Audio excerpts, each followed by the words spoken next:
यशोदा बोली वो ही ऊपर रहो चंदा। कन्हैया बोले तेन दे जगह थी हम चंदा दिए और चंदा के मारे तेरे गोदम बैठे हम चंदा लेंगे भैया।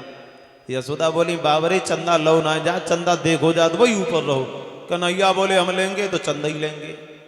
मैया मैं तो चंद्र खिलौना ले हो जय हाँ लोटी वही धरनी पे तेरी गोद नहीं है हाँ। मैया मैं तो चंद्र खिलौना ले हो लेंगे तो चंदा ही लेंगे चंदा ना दिए तो कब हम तेरी गोदम ना बैठेंगे। यशोदा सोचने लगी बड़ो छोटो है क्या करें एक परातम पानी भरो और जमीन पे रखी है चंद्रमा की परछाई पानी में परातम दिखाई दे वहीं कन्हैया को बिठाए लो बोले जे आएगो चंदा जे ले ले भगवान बोले जे नहीं ऊपर बार ही लिए। यशोदा बोली बाबरे जे कैसो भगवान बोले लेंगे तब चंदा ऊपर बार ही लेंगे। यशोदा सोचने लगी कैसे मनाए बोले चंदा ना लाला तो हम तेरे लिए बहू ले बहू और जैसे ही बहू को नाम सुनो बोले मैया अब हम चंदा ना हम बहू ही लिए। यशोदा बोली तो पहले बड़ो तो है जा तब बहू लिए बैठे थे तो फुर्ती में खड़े है गए बोले देख हम है गए बड़े हो लिया बहू। यशोदा बोली कैसी होए बहू तेरे लाए। कन्हैया बोले ऐसी हो ऐसी काऊ की न हो। यशोदा बोली बाबरे तो तेरे लाए का साई दे के मनवा पर है काऊ की तो होगी। बोले सुने मैया अरे मैया मेरा ब्याह कराई दे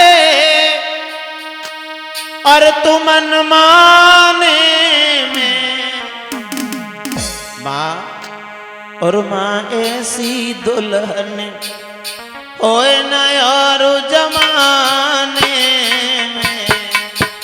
माँ ऐसी दुल्हन होए न और जमाने में।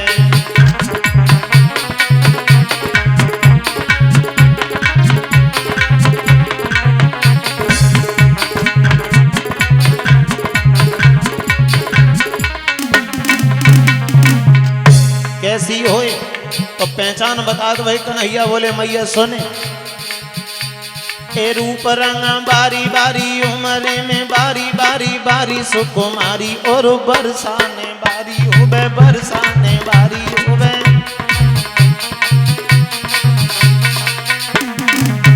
और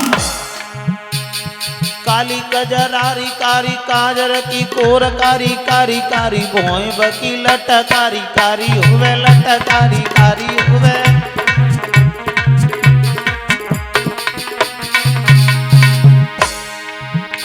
ए चाल हो सो चाल चाल चाल चटकीली चाल चाल तो बहू की ऐसी हो एक पाँव यहाँ तो एक वहां। ए चाल हो सो चाल चाल चाल चटकीली चाल बेला सी बेली बेली देह अलबेली हुबे देह अलबेली हुबे।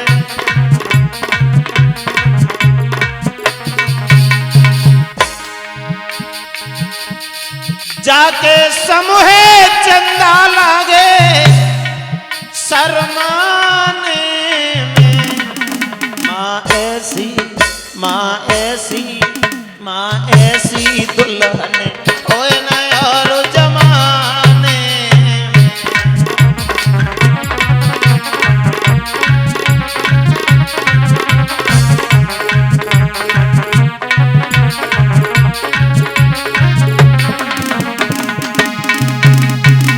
यशोदा ने कपड़ा की गुड़िया बनाई बागो पकड़ाए दियो अब्बा को नहलाए परातम बिठारे के माँ गल में श्री खबाए।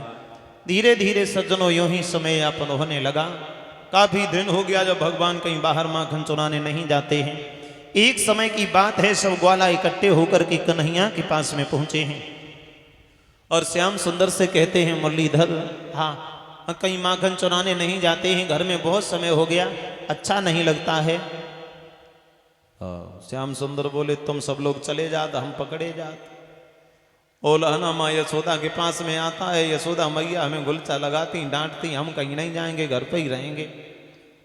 दामा बोलो तुम बाहर चोरी करने जाओगे तो पकड़े जाओगे तो मार तो पड़ेगी और चोरी करो तो अपने घर में ही करो पकड़े जाओ तो मारो कम पड़ेगी। और ये बात सही है वकील साहब लला गुना दरोगा घर से ही पत्तो है। लला चोर बने तो घर से, साहू बने तो घर से, डकैत बने तो घर से, ईमानदार बने तो घर से, लोचा लभंगा बेईमान बने तो घर से। लला गौ काऊ के खेत में तो अनाज भले आओ, और मैया ने देखो तो बड़ी सियानी बोले ला कल बोरी भले आई है, तो आगे चले के फिर वो चोर हो जाए। बच्चा अगर गलती करता है तो बच्चे को उसी वक्त तो रोक देना चाहिए, और रोकोगे नहीं तो बच्चा और गलतियां करेगा। जैसे मान लियो आप एक पौधा लेकर के आओ छोटा सा, और पौधा लेकर के लगा दो, और उसे सुबह शाम सींचो, बहुत अच्छी सेवा करो पौधे की, पौधा धीरे धीरे बड़ा होने लगे। लेकिन बड़ा होने के साथ साथ वो पौधा टेढ़ा होने लगे, तिरछा, तो क्या करते हैं, उसके पास में एक सीधी सी लकड़ी गाड़ देते, उससे बांधो तो वो सीधा हो जाता है। और हम ये सोचें कि अभी तो छोटा है, जब बड़ा होगा तब हम सीधा कर लेंगे, तो एक दिन वही पौधा विशाल वृक्ष बन जाता है, जिसकी डालियां भी बहुत मोटी हो जाती हैं। फिर चाहे कुल्हाड़ी लेके काट भले ही डालियो, उसको हम लकड़ी बांध के सीधा नहीं कर सकते। जब भी सीधे होते हैं तो छोटे पौधे ही सीधे किए जा सकते हैं, बड़ा वृक्ष कभी सीधा नहीं होता है। वैसे ही संतान होती है, अगर बेटा घर में छोटा सा है, कोई गलती करता है तो उसे उसी वक्त रोक देना चाहिए। और तुम जो सोचा वे छोटो है बड़ो हो जाए तब संभाल ली, तो फिर जब वो विशाल वृक्ष हो जाएगा फिर उसकी जड़ें बड़ी मजबूत हो जाती हैं, यानी अपनी आदतों में फंस जाता है, फिर आदतों को सहज से छोड़ नहीं पाता है। इसलिए बचपन से ही संभालना है। मैंने यहां तक देखा है सज्जनों, माँ और पिता खड़े हैं, उन्हीं के पास में 5-6 वर्ष का बच्चा खड़ा, माँ पिता दोनों खड़े, उन्हीं के पास में 5-6 वर्ष का एक बच्चा है, वो खड़ा है। कोई पड़ोसी वहां से निकल के जा रहा था, वो बच्चा उस पड़ोसी से अपशब्द बोलने लगा, गाली देने लगा, तो पड़ोसी खड़ा हो गया, बोले देखो भैया तुम खड़े हो, तुम्हारा बेटा हमें गाली दे रहा है। तो माँ और पिता क्या कहते हैं, बच्चे से कुछ नहीं बोलते, पड़ोसी से कहते अरे भैया तुम बच्चन की बात न को बुरो मान ले, तो अभी छोटा है ना समझ है, इसलिए गाली दे दी होगी, समझदारी नहीं है। लेकिन एक बात बताइए सज्जनों, आप ही कहते हो कि बच्चा ना समझ है, और ना समझ ही अगर है तो बच्चे को ये समझदारी किसने दे दी तो गाली दे दे। जिस मुंह से बच्चा गाली दे सकता है उसी मुंह से अच्छे भी बोल सकता है। और 6 वर्ष की बात छोड़ दो, हम तो ये कहेंगे सज्जनों 6 महीने का बच्चा समझदार होता है, केवल 6 महीने का। किसी मैया का 6 महीने का बेटा हो, उसकी गोद से ले लेना और किसी पड़ोसन के गोद में दे देना, तो बच्चा पहले पड़ोसन के चेहरे को देखेगा, देख करके फिर रोएगा, और रोएगा तब तक रोएगा जब तक अपनी माँ की गोद में वापस नहीं पहुंच जाएगा। क्यों? क्योंकि बच्चा भी ये समझता है, ये जानता है कि मेरी माँ नहीं है। 6 महीने का बच्चा भी जानता है ये मेरी मैया नहीं है, 6 महीने का बच्चा भी जानता है ये मेरे परिवार के कोई लोग नहीं है, तो इसलिए रोता है। 6 महीने का बच्चा बोल नहीं सकता, 6 महीने का बच्चा भाग नहीं सकता, चल नहीं सकता, कुछ कह नहीं सकता, लेकिन 6 महीने का बच्चा ये तो समझ सकता है कि कौन मेरा है और कौन पराया है, वो भी समझता। और बाहर की तो बात छोड़ दीजिए, मां के पेट में 6 महीने का बच्चा समझदार हो जाता है। अगर मां के पेट में 6 महीने का बच्चा समझदार न होता तो अभिमन्यु अपनी मां के पेट में चक्रव्यूह तोड़ना नहीं सीख जाते। अगर मां के पेट में 6 महीने का बच्चा समझदार न होता तो अष्टावक्र अपनी मां के पेट में सच्चा ग्रहण नहीं कर लेते।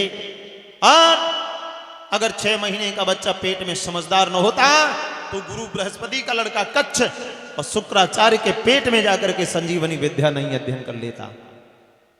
शुक्राचार्य का जो गुरु बृहस्पति जो हैं देवताओं के गुरु, देवासुर संग्राम चल रहा था, देवताओं में और राक्षसों में युद्ध।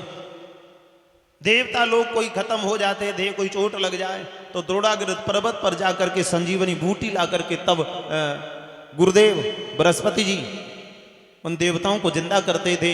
लेकिन संजीवनी विद्या जानते थे शुक्राचार्य, तो शुक्राचार्य वहीं खड़े खड़े जिंदा कर देते थे। तो इसलिए गुरु बृहस्पति ने अपने बेटे कच्छ को भेजा, जाओ शिक्षा ग्रहण करके आना शुक्राचार्य की पाठशाला में। लेकिन कच्छ पढ़ने में बहुत होशियार था, और जो बच्चा पढ़ने में होशियार होता है टीचर का भी लगाव उसके प्रति कुछ ज्यादा हो जाता है। तो गुरु का भी लगाव बहुत हो गया, क्योंकि पढ़ने में जो भी हम बताते एक ही बार में सब सीख जाता है। तो जो बच्चा पढ़ने में होशियार होता है वो टीचर को भी बहुत प्रिय होता है। लेकिन शुक्राचार्य की बेटी थी देवयानी, वो अंदर से ही शुक्राचार्य के वो कच्छ से प्रेम करने लगी। चेला जितने और थे वो जलन मानने लगे कच्छ से। सोच रहे हैं कि गुरुजी इससे बहुत मानते हैं, हमें पूछते नहीं, 24 घंटे कच्छ को के बारे में पूछते रहते हैं, क्या करें। बोले जब तक ये यहाँ रहेगा, केवल ये देवताओं का लड़का और सब राक्षसन का लड़का, भरे माँ वो सच्चा अध्ययन कर रहे, अब राक्षस तो राक्षस ही हो गए। उन्होंने दिमाग लगाया कि इसे ले जाओ और ले जा करके बाहर मार के आओ। गए, ले गए, खेलने के बहाने कच्छ को मार के वहीं फेंक दिया।